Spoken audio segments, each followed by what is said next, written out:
Amados hermanos, ¿cómo están? Que Dios les bendiga. Ustedes saben, siempre para nosotros es un placer estar nuevamente acá con ustedes.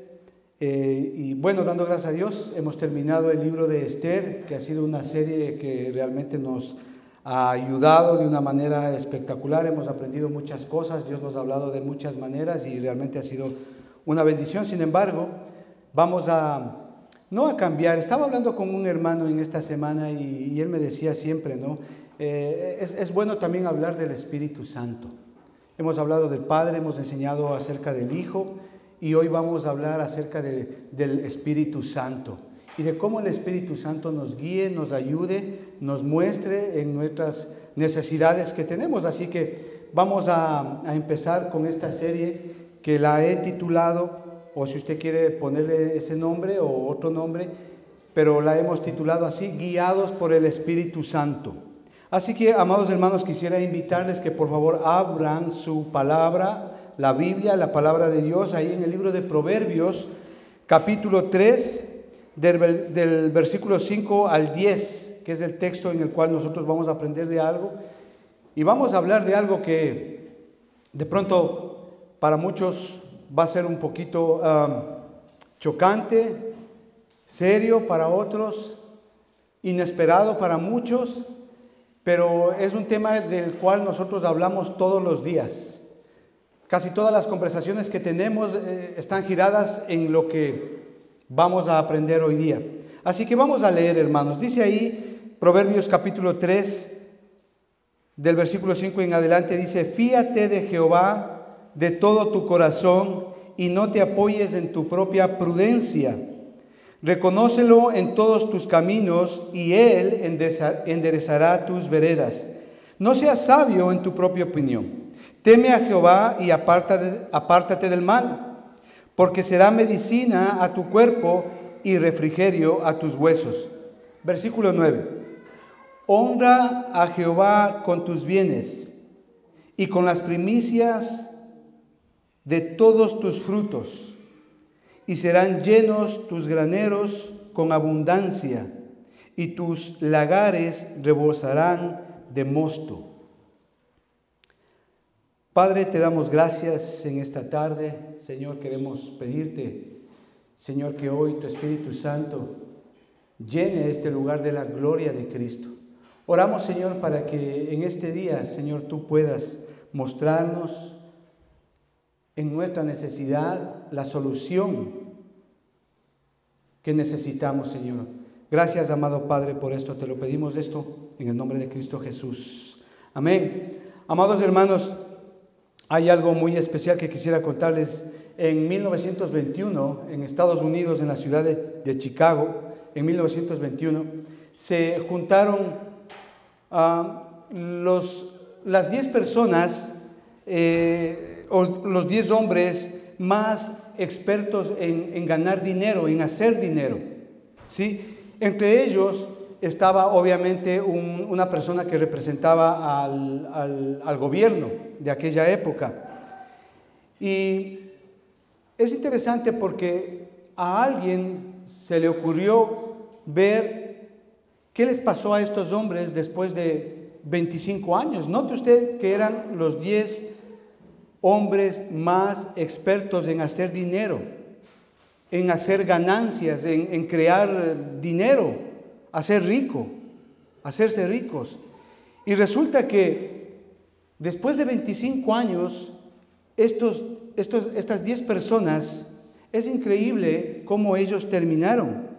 Por ejemplo, Iván Kruger, jefe del monopolio más grande de los Estados Unidos, después de 25 años de esa cita, se suicidó. Otro hombre que estuvo en esa reunión, llamado Jesse Livermore, experto y especulador en Wall Street, después de 25 años se suicidó.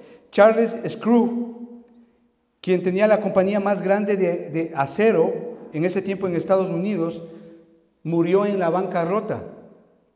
Samuel Insull, que tenía en ese entonces la compañía eléctrica más grande de los Estados Unidos, murió fugitivo y sin $1 en su bolsillo.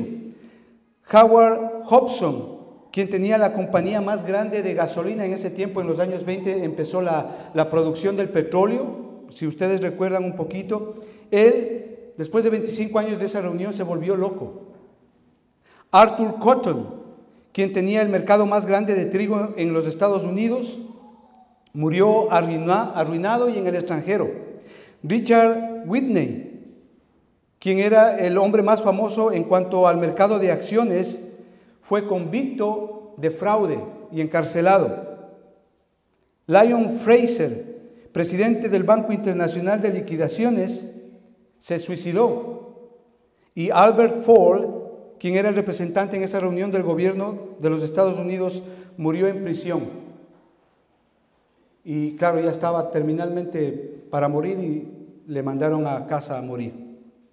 ¿Qué quiero decirles, amados hermanos, con esto? Que estos hombres, todos estos hombres que les acabo de mencionar, centraron su vida en una sola cosa, en el dinero.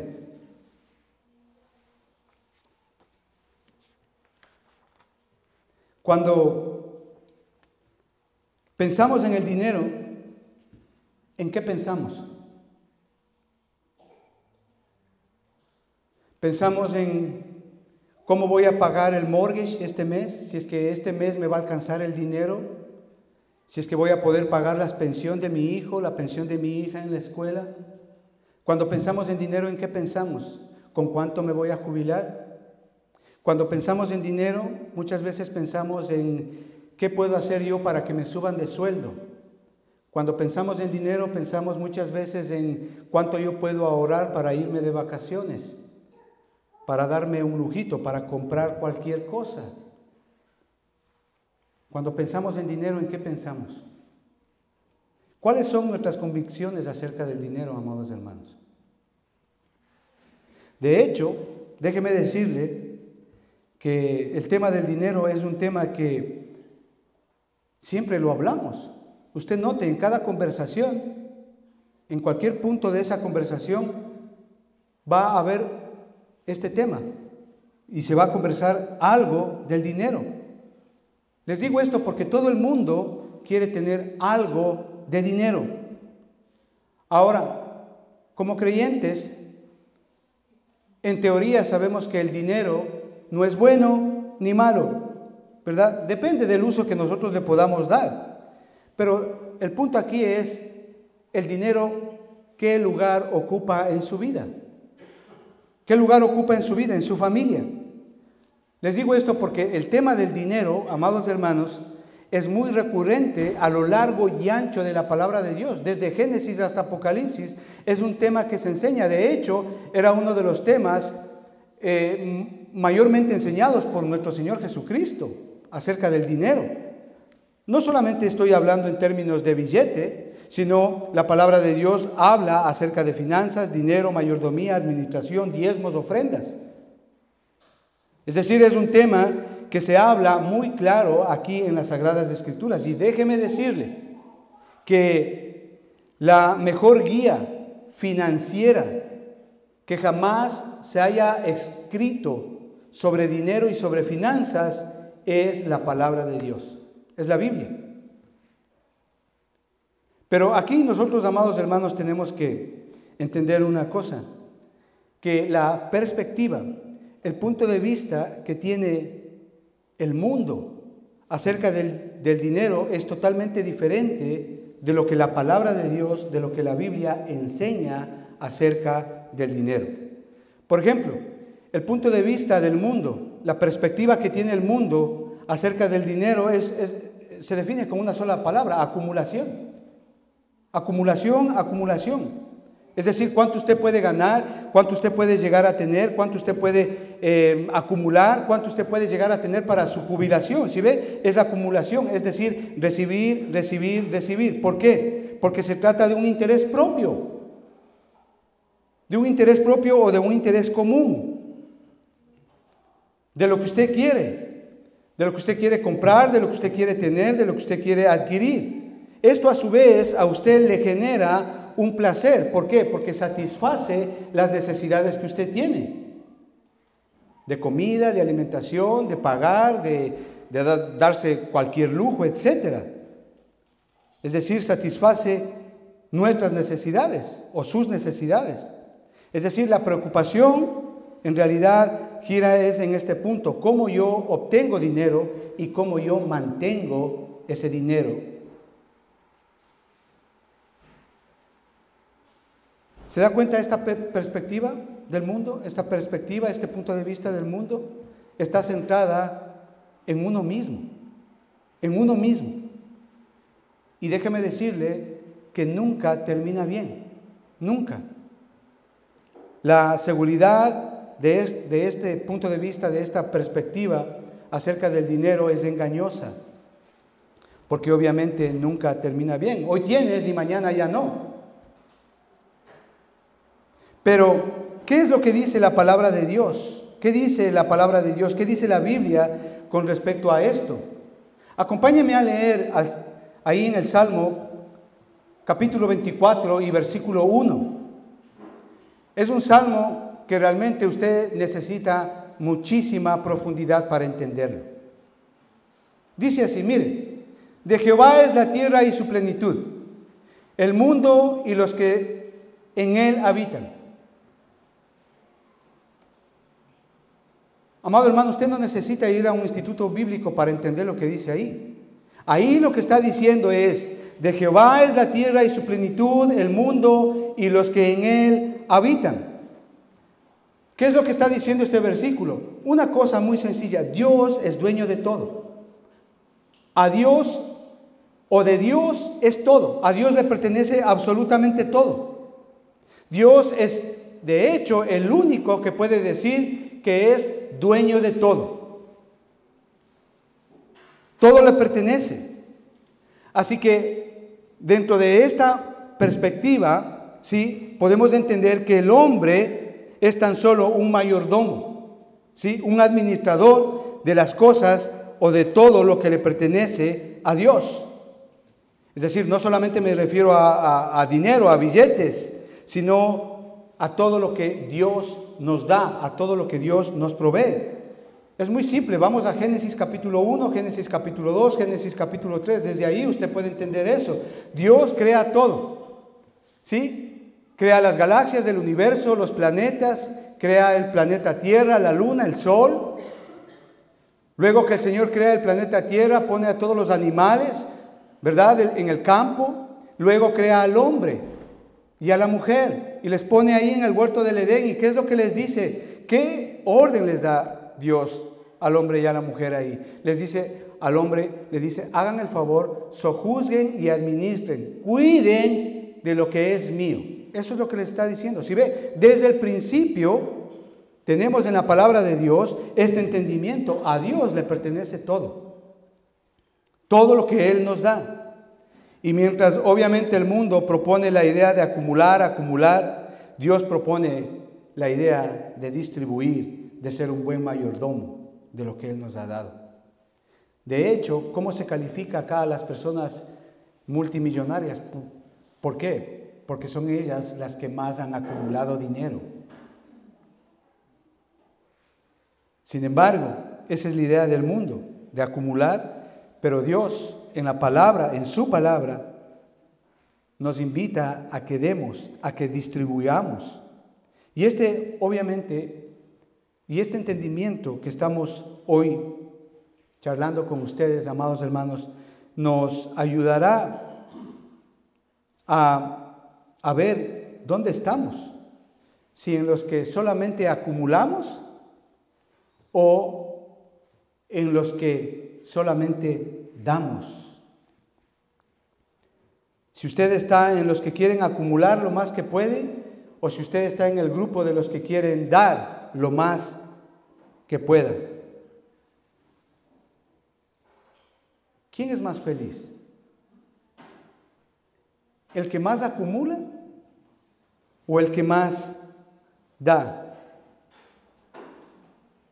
Los que acumulan, amados hermanos, son aquellas personas que siempre retienen, que siempre se reservan algo para ellos, para sí mismos. Los que dan son aquellos que vienen a ser un canal de bendición para Dios y sus propósitos. Y espero que usted se identifique en qué grupo está. No hay otro, por cierto. Hay solo dos: los que acumulan y los que dan. Dicho esto, amados hermanos, a manera de introducción,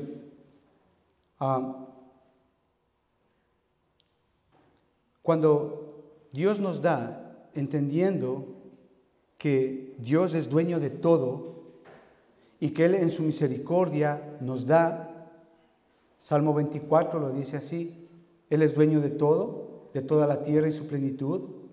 Por lo tanto, cuando Él nos da, cuando Él nos provee, hay dos cosas que hace Dios, muy sencillas.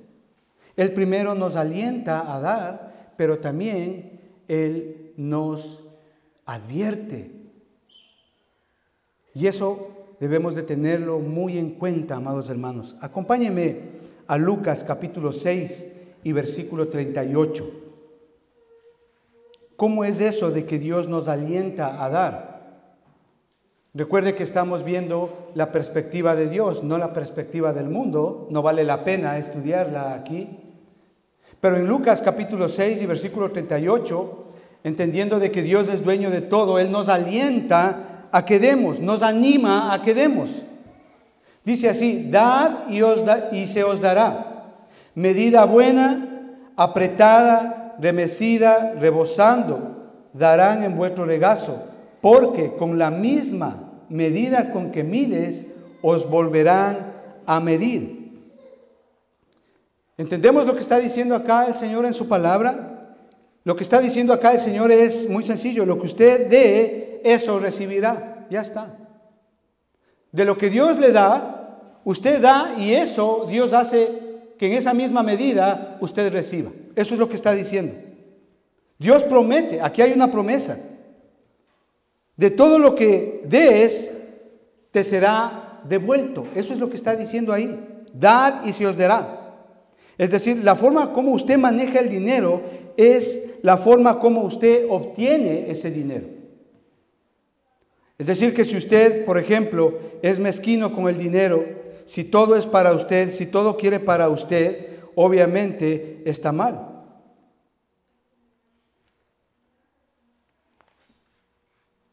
Todo se centra en usted. Entonces recibirá obviamente lo que usted puede hacer por usted mismo. Es muy sencillo esto de entenderlo. Pero, amados hermanos, si usted hace como Dios dice, entonces usted recibirá como Dios ha prometido. Dad y se os dará. ¿Cómo Dios ha prometido que vamos a recibir cuando demos? Medida buena, apretada, remecida, rebosando. ¿Entiende?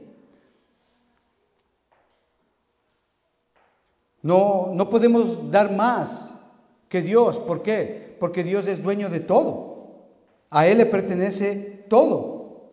Porque sencillamente Él es dueño de todo. Por lo tanto, Él obviamente lo controla todo. Por lo tanto, si decimos que damos como Dios, entonces Dios va a darnos en esa misma medida. Dios se va a asegurar de que seamos recompensados por nuestra obediencia a Él.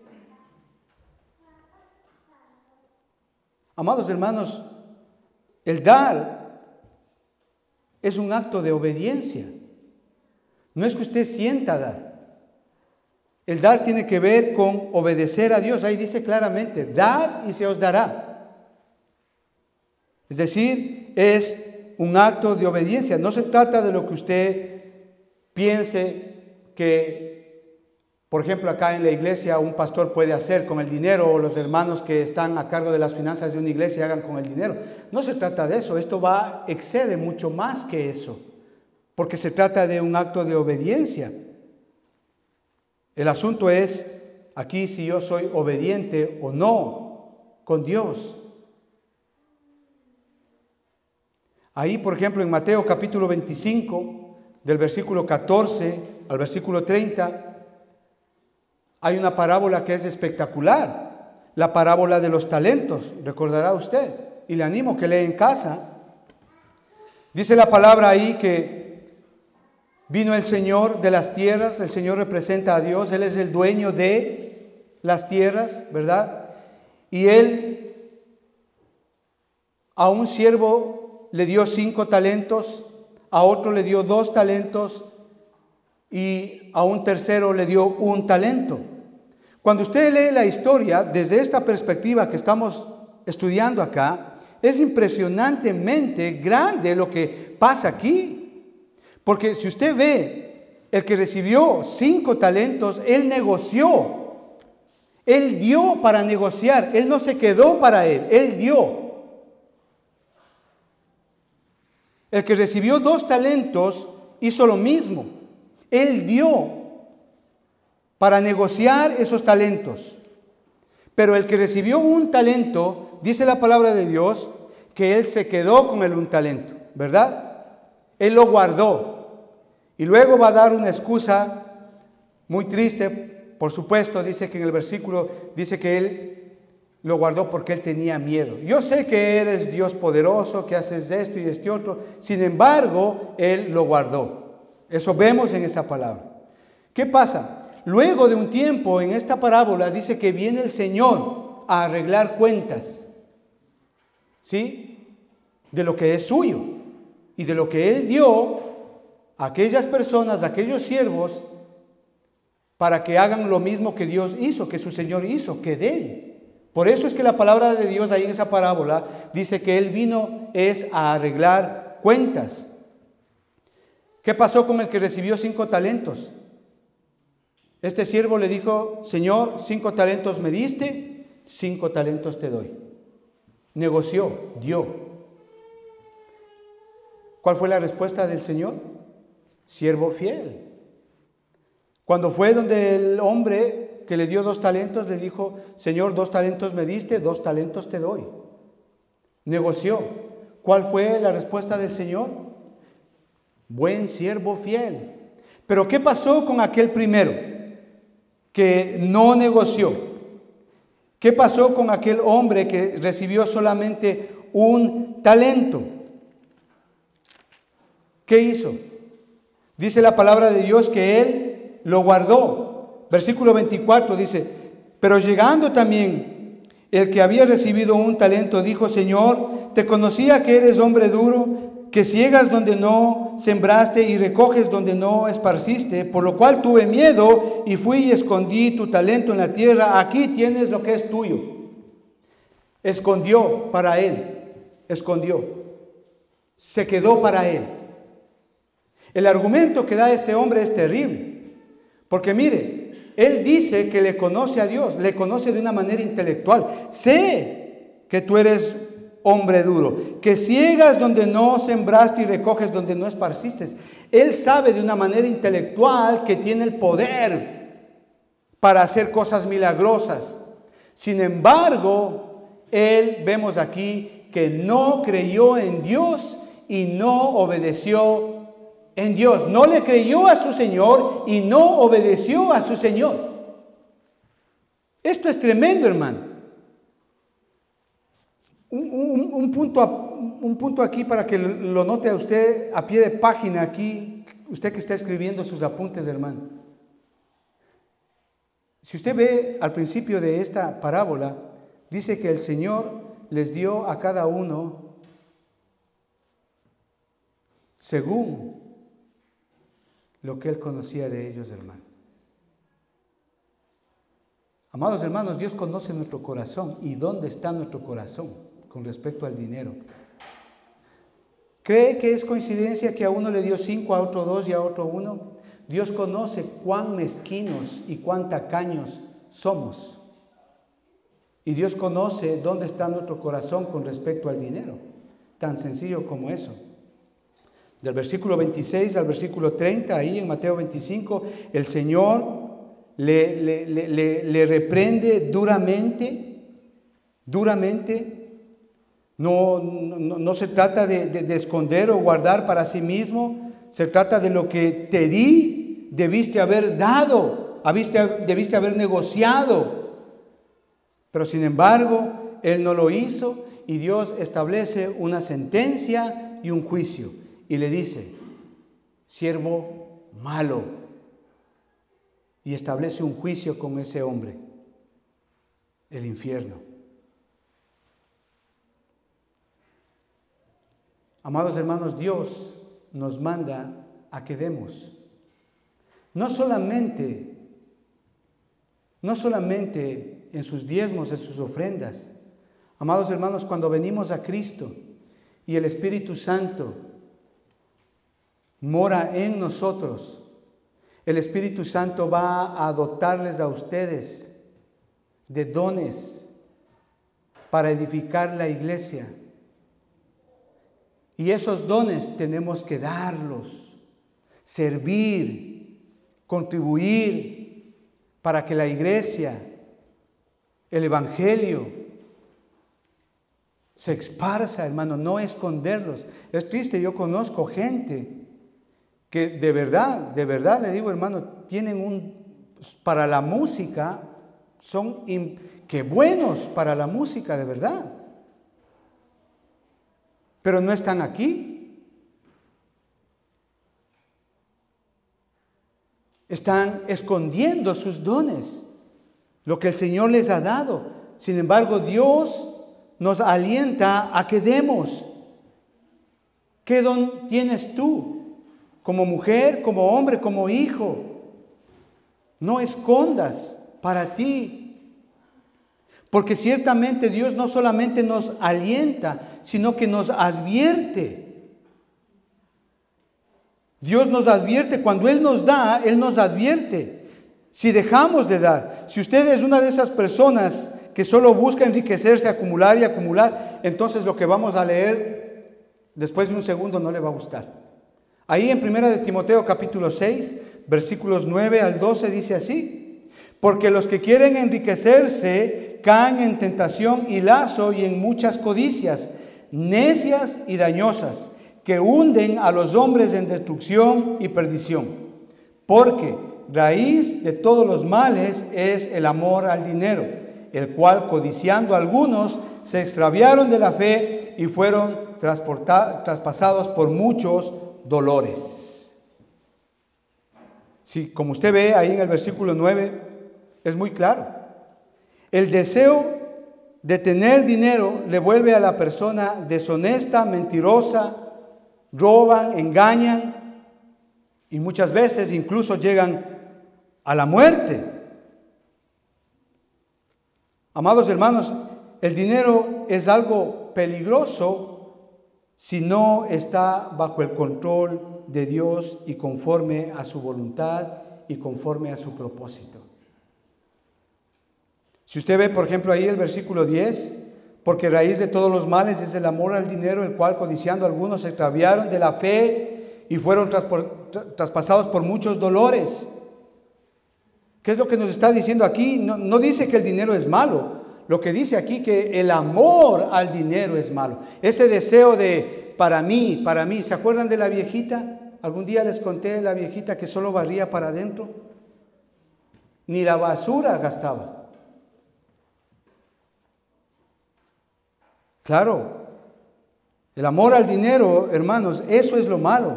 El querer más y más y más. Acumular más y más y más, y no le importa si la esposa padece, si los hijos sufren, no le importa, quiere él. Mientras más tenga es mejor. Y muchas veces hay cristianos que son así, creyentes que se dicen. Y comienzan con sus argumentos y todas esas cosas. Amados hermanos, cuando nuestra actitud al dinero obviamente no agrada a Dios, es porque realmente estamos haciendo las cosas mal. Los deseos, las ambiciones mezquinas, dice ahí, les llevan al hombre a la destrucción. A la destrucción. El amor al dinero es la causa, como dice ahí, de muchos males, aflicciones, dolores. En todo esto es su decisión obedecer a Dios. Mire, ¿qué es lo que Dios le ha dado a usted? No solamente estamos hablando en términos de dinero o de trabajo. Hablemos en términos de salud, en términos de dones, en términos de palabra, en términos de revelación que Dios le ha dado a usted, en términos de familia. Porque entendemos que a Dios le pertenece todo, de Él es todo, Él es el dueño de todo. Por lo tanto, el dar es un acto de obediencia. Y obviamente cuando lo hacemos, Él promete dar en abundancia. Dad y se os dará, dice. Hablando con los esposos, ¿das amor a tu esposa? A las esposas, ¿usted da respeto a su esposo? Los hijos son obedientes, dan obediencia a sus padres. Por favor. Dad y se os dará. En la misma medida en que das, se te trata. En la misma medida en que amas, vas a ser amado. En la misma medida en que des, vas a ser retribuido. Entonces, un hijo negligente no puede esperar una respuesta piadosa de un padre.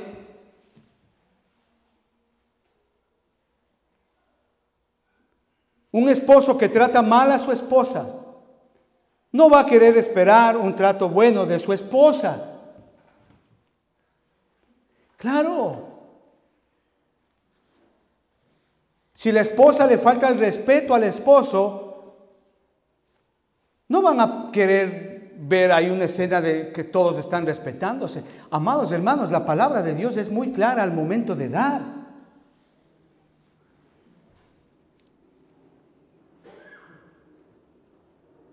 Y dar es un acto de obediencia. ¿Por qué? Porque Dios cumple sus promesas. Él va a dar en la misma medida en que usted dé. Y la promesa de Él es que lo que usted va a recibir de vuelta es en abundancia, medida buena, rebosada, dice. Y eso recibo yo todos los días de mi esposa, muchísimo amor.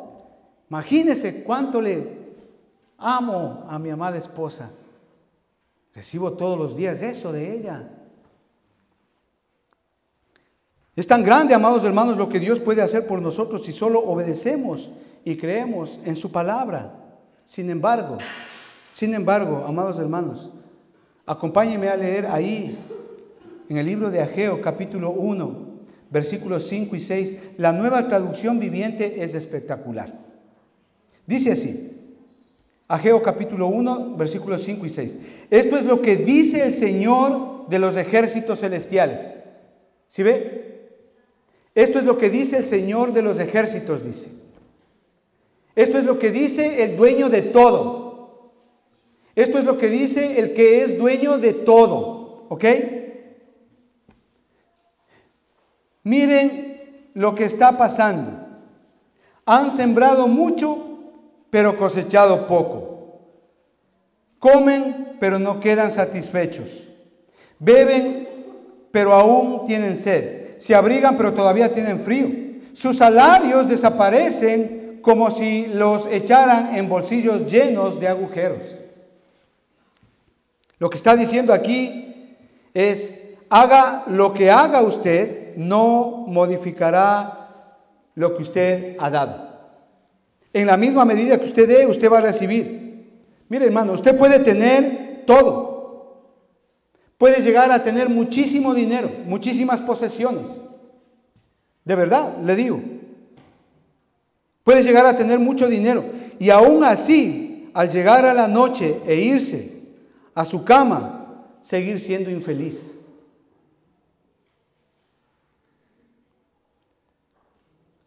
En ningún momento usted va a encontrar una cama que le quite o que le haga libre de todas las culpas. No se ha inventado esa cama todavía. Usted no puede tener el dormitorio perfecto que pueda librarlo de todos sus problemas. No puede.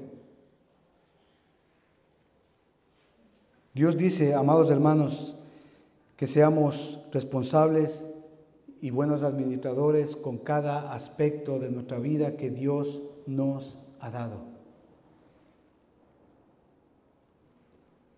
Y obviamente el dinero es es un aspecto en el cual también debemos de ser responsables.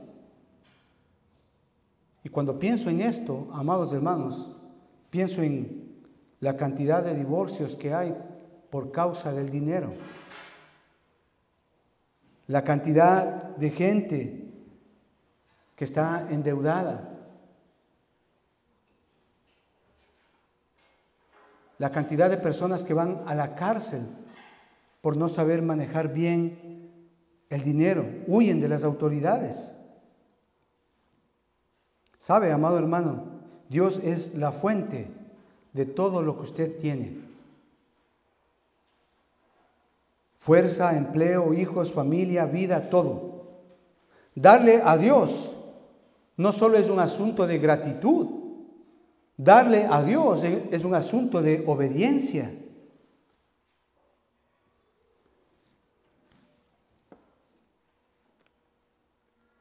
Es un asunto de obedecer, se trata de obedecer a Dios. Su vida misma se trata de obedezco o no a Dios. Según lo que acabamos de leer ahí en el libro de Ageo, es interesante, hermano, porque como dice ahí la primera parte, ¿no? Han sembrado mucho, pero han cosechado poco. No importa el esfuerzo que usted haga, siempre va a recoger poco cuando no está dentro de los planes de Dios. Dice, comen, pero no son satisfechos. Esto es interesante porque no hay contentamiento. Y podemos seguir así. Beben, pero aún tienen sed. Se abrigan, pero todavía tienen frío. No hay satisfacción. Sigue habiendo necesidad. ¿Se da cuenta? Trabajan y trabajan, sin embargo, el dinero es como que se cae, ¿no? Por el bolsillo que está roto. Y no aguanta, y no rinde, y es que trabajo 5 horas extras a la semana y hago doble jornada y aún así es que no sé qué pasa, no me aguanta, nos va mal, seguimos endeudados.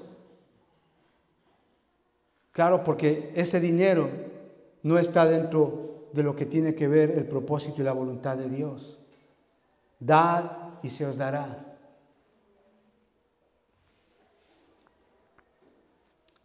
¿De qué sirve trabajar 50, 60 años y conseguir tanto y al final darte cuenta que estás solo en tu vida? ¿De qué sirve? De nada. ¿De qué sirve haber trabajado mucho y hecho tanto y luego divorciarse?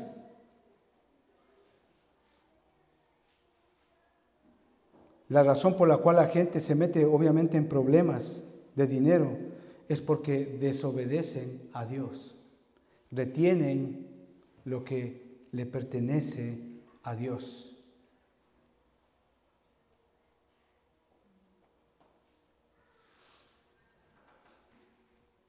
Miren, si vamos a Primera de Crónicas, capítulo 29, que mandé a que lean, qué lindo, ¿no? Primera de Crónicas, capítulo 29, versículos 12 y 14. Del 12 al 14, mire lo que dice.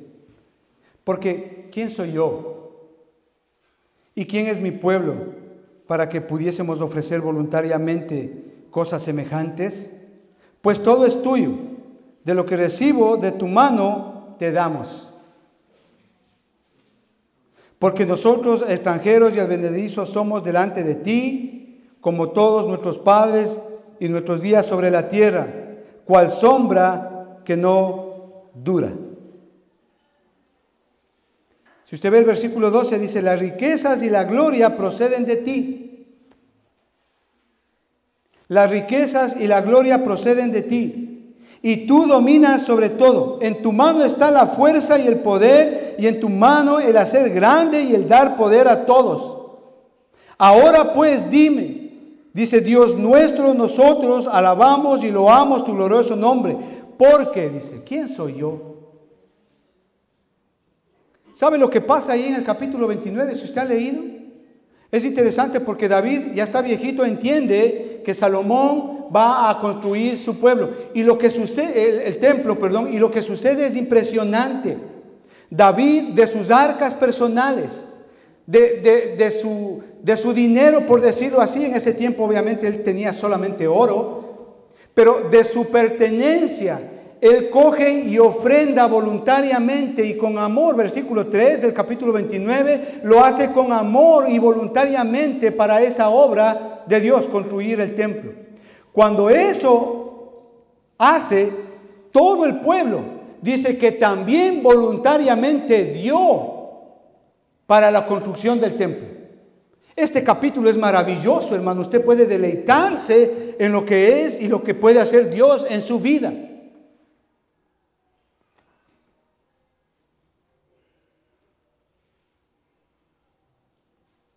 Dice así, versículo 6, entonces los jefes de las familias y los príncipes de las tribus de Israel, jefes de millares y de centenares, con los administradores de la hacienda del rey, ofrecieron voluntariamente. ¿Sí ve? Es un asunto de obediencia, voluntariamente. ¿Ya? Versículo 9, y se alegró el pueblo de haber contribuido voluntariamente porque de todo corazón ofrecieron a Jehová voluntariamente. Cuando eso sucede, mire el versículo 10, David hace una oración. Mire, cuando él dio y cuando todo el pueblo dio de lo que Dios le dio, el Espíritu Santo, hermano, les hace una revelación espectacular aquí. Y David empieza y ora por lo que él dio para la obra de Dios. Y él empieza a orar desde el versículo 10 y desde el versículo 11 y dice, tuya es, oh Jehová, la magnificencia, el poder, la gloria. Esto es una oración que él hace, una oración de acción de gracia. Tuyo es el poder, la magnificencia, la gloria, la victoria y el honor, porque todas las cosas que están en los cielos y en la tierra son tuyas. Tuyo, oh Jehová, es el reino, tú eres excelso sobre todas las cosas. David entendió que si él tiene es porque Dios le dio, que si él es porque Dios le proveyó. Y él hace esa oración de acción de gracias y agradeciéndole a él. Y él dice, y él llega a la conclusión, guiado por el Espíritu Santo, y dice, las riquezas y la gloria proceden de ti.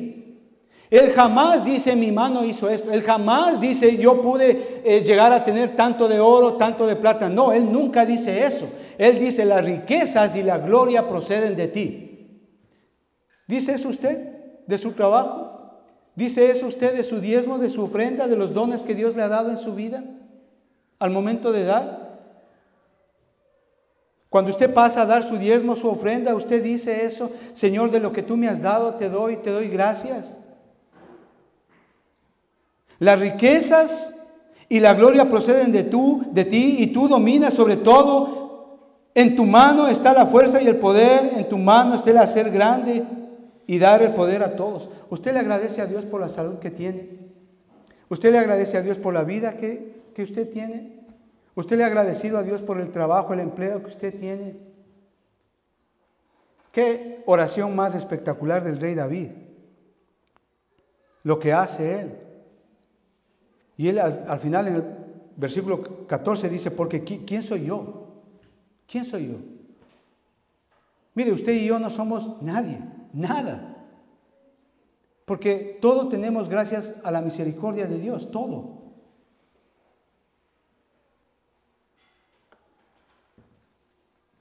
La reflexión, obviamente, que llega a hacer David en esto es impresionante.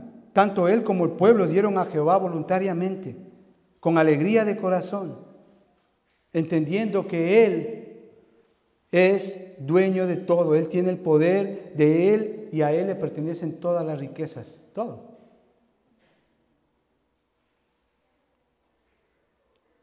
Dios es quien provee y quien nos da todo lo que necesitamos.